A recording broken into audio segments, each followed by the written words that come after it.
Hello and welcome to the film room, and today we're going to talk about the recent game between Baylor and Texas, and we're here in the first half, early in the game, and we're just going to look at a defensive possession by Texas here and what they could have done a little bit better in this situation. So we skipped half of this play here as they were just getting the ball across half court and just getting into their offense. And as we roll it here, you're going to see that there's some action just to get guys open and get to the point they want to be at. So we get a fake screen here, and he's just hoping, I think, that the man delays, and now he has this one or two steps that you can see here for a ball reversal. So we get the reversal here, and then as this is happening, we look at the top, and number 10 is coming off a little down screen. But again, this is one more screen just to kind of get the ball reversed and for kind of a pressure release here. So after this happens, we get to the main part of the play here. And what it is another screen down by the big man there at the high post. And he's going to screen for number 12 coming off. So what we see as he comes off here is, number one, look at the positioning by number 2. So it looks good because you see that number 2 is only going to let him go one direction. And that's fine, but the problem is this. If he saw over his shoulder, there's really no place that guy could go on this other side of the floor where he would be a threat. There's just too many people over there. So if anything, he would want to push the guy that direction because he has 2 guys on the wing over there, and there's no real place where this guy can go and get an open shot. So I don't know if that's a scouting report situation that you want to force this guy to that side of the floor or what, but in my opinion, he's pushing him the wrong way because all of the open perimeter space is on that far side of the floor. The next thing I see when I look at number 2 is the space in between him and the offensive player. And you can see the big man starting to come down to set this down screen. And space means that there's probably going to be a step or two of space if he just takes off, right? It's just natural. If he's a step or two now, then he's a step or two when he takes off. And that step or two at this level is more than enough space for a guy to make a shot.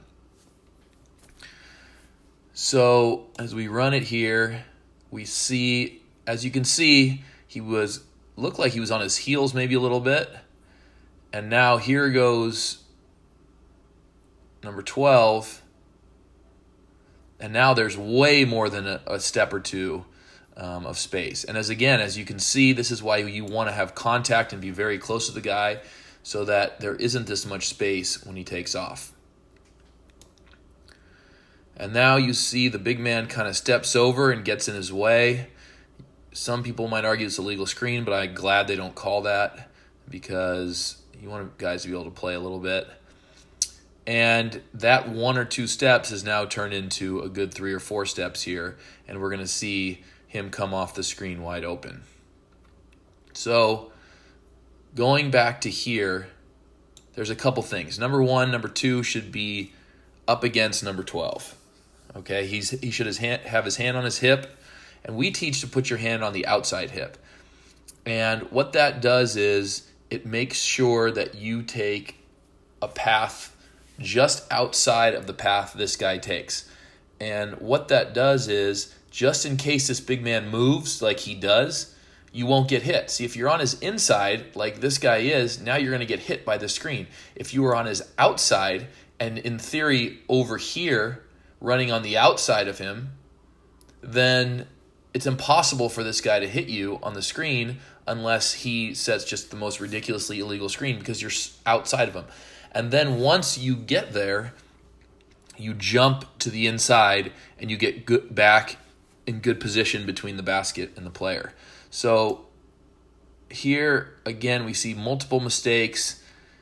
He takes the inside route, which means he does get hit, and he's just way too far away to even contest this shot. And it goes in. So that's not all.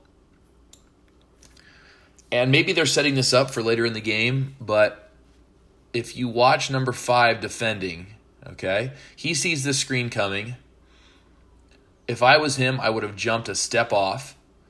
And now what we also teach is that number 5 is only supposed to jump out, and not supposed to jump out at all, actually, but he's only supposed to help if number 12 were to curl. So if this guy's on his hip, if 2 is on number 12's hip, and he goes straight out like he did, well, if he's in a good position, then he can get there and there will be no shot. But because he's directly behind him, that opens up a curl.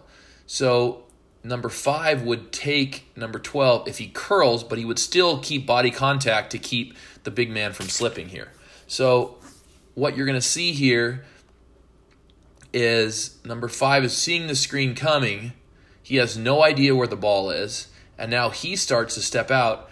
Now if number 10 was watching, now look, I know number 12 is wide open, but he can throw a lob right now to number 23, and they have a dunk, right? Because 5 is gone, he's heading to the hoop. There's no way this bottom side help defender can get to the other side of the rim by the time the ball gets there. So he looks at this guy, the point guard, and throws the lob or even just a little pass over the top, and that's a dunk for 23. Even still,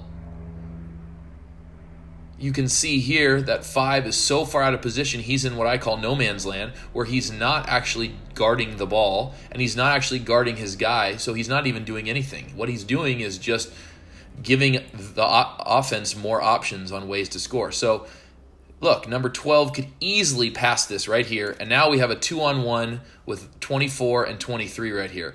24 should be cutting to the rim. If he's a knockdown shooter, fine. Maybe you stay in the corner and this guy goes catch, pass immediately, but that opens up this other defender to sprint down here and get in good position. So if I'm 24, I'm cutting to the hoop. Number 1, because if he shoots it, we're in great offensive rebound position. Number 2, he may pass it in the air. And number 3, he may pass it to number 23, who may, again, pass it to 24 for an easy layup.